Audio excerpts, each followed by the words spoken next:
Bom dia, eu me chamo Isabel Gonçalves de Holanda, sou aluna do curso de Ciências Biológicas pela Universidade Federal do Piauí, da modalidade AD do Polo de Inhuma. E eu vou falar um pouco sobre algas, protozoários e fungos.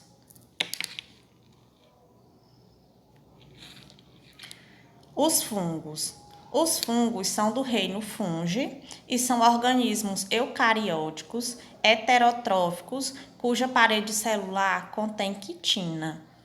Eles podem viver no solo, na água ou no corpo de outros seres vivos.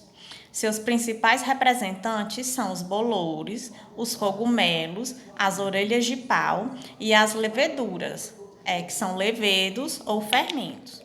Aí aqui nós podemos observar as imagens de cogumelos, de bolor, né? Temos aqui orelhas de pau, essa terceira imagem, e as leveduras. Aí nós vamos observar aqui a importância dos fungos, a importância ecológica e econômica. Os fungos e bactérias, elas desempenham um papel de agentes decompositores. Elas permitem que elementos químicos da matéria orgânica de cadáveres possam ser reaproveitados por outros seres vivos. Muitos fungos produzem substâncias úteis à indústria, dependendo de sua espécie. Alguns contribuem na indústria farmacêutica, na indústria alimentícia e outras. Líquens e micorrizas. Certas espécies de fungos vivem em associações harmoniosas com outros micro-organismos, trocando benefícios, podendo ser eles líquens e micorrizas. Os líquens são formados pela associação cooperativa de ascomicetos com algas ou cianobactérias e reproduzem-se assexuadamente por meio de sorédios. As micorrizas são associações das hifas de certos fungos com raízes de plantas. Elas são importantes para plantas que vivem em solos pobres em nutrientes. Aí aqui nós temos imagens de micorriza e essa segunda imagem de líquens. Aí é a reprodução e o ciclo da vida dos fungos. Os fungos, eles podem se reproduzir de duas formas, tanto na forma assexuada como sexuada.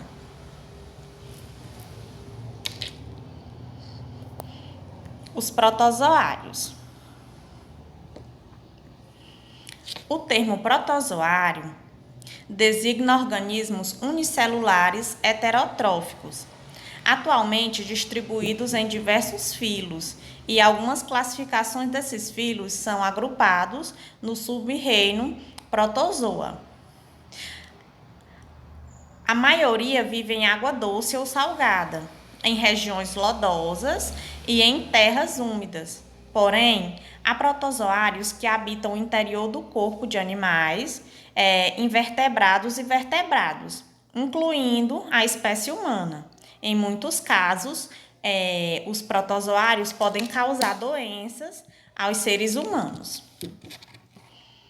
A diversidade dos protozoários. Quanto à classificação dos protozoários, eles estão divididos em 6 filos do reino protoctista.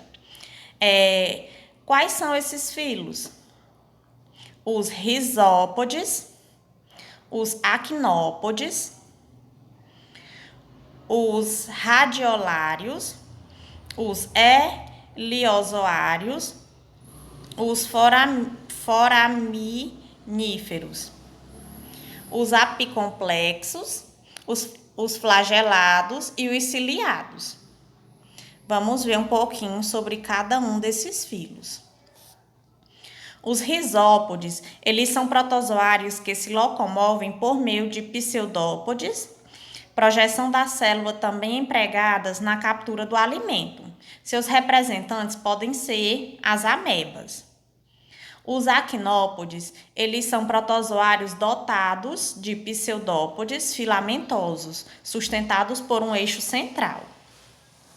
Os radiolários, as células deles apresentam uma cápsula interna central, esférica e perfurada, composta de quitina.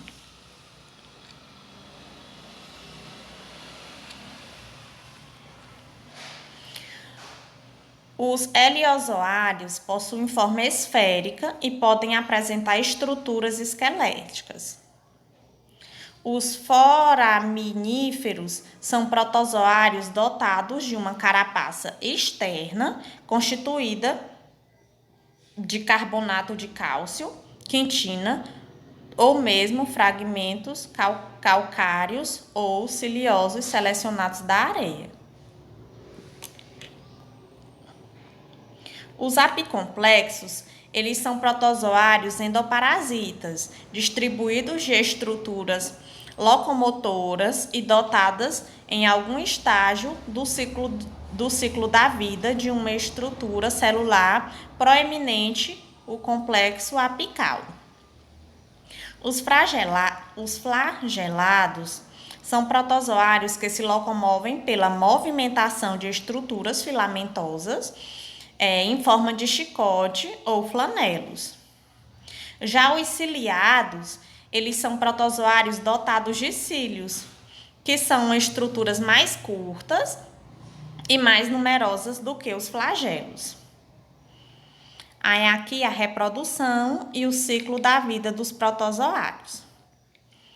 A maioria dos protozoários, eles se reproduzem-se assexuadamente por divisão binária. Aí aqui nessa imagem nós podemos observar como ocorre a reprodução dos protozoários.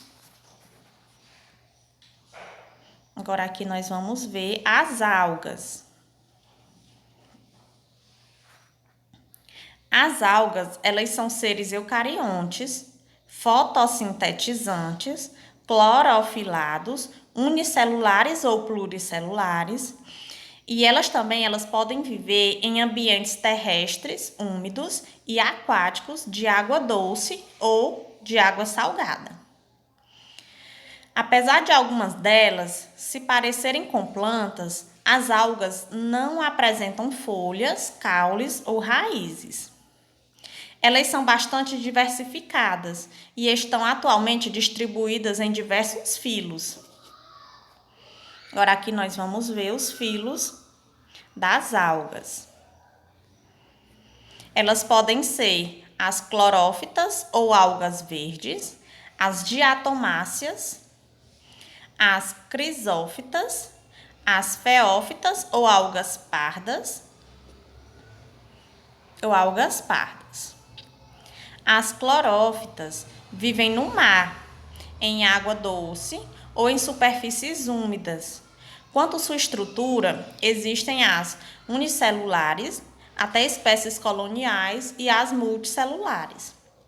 As diatomáceas, elas são algas unicelulares ou coloniais. A maioria delas, das diatomáceas, elas vivem em mares frios e algumas espécies até vivem em água doce. As crisófitas são algas unicelulares ou coloniais, com algumas espécies filamentosas. São algas douradas, abundantes em ambientes marinhos e água doce. As feófitas ou algas pardas são quase todas multicelulares e vivem no mar. As rodófitas ou algas vermelhas são unicelulares e a espécie dela é marinha. Aqui nós vamos ver a reprodução e o ciclo da vida das algas. As algas unicelulares, elas reproduzem-se assexuadamente por divisão binária.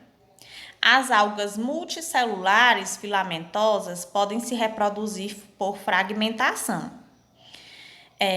Diversas espécies de algas também, elas reproduzem-se por esporulação. Aí aqui nós temos uma imagem da reprodução das algas. E a importância econômica das algas. Diversas algas são comestíveis.